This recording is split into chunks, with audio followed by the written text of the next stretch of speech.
With this ruling po ng impeachment court, kumbaga na-settle na later rest na po yung naratibo nila or yung argument po ng defense ni VP Sara na fishing expedition po yung ginawa ng House Justice Committee and the prosecution. Opo.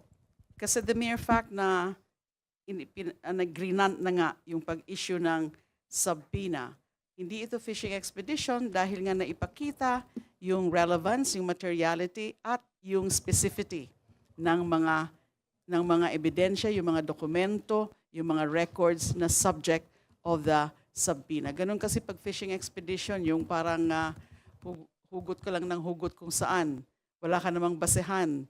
Talagang parang haka-haka mo lang. Or it's just a guesswork.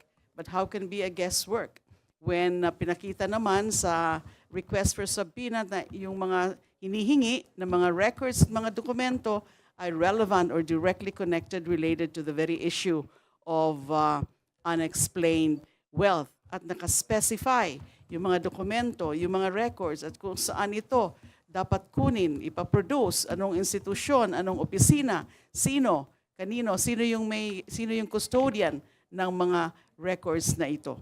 So walang fishing expedition kapag napapas ang test of materiality or relevance and also the test of specificity or described with sufficient clarity doon sa request.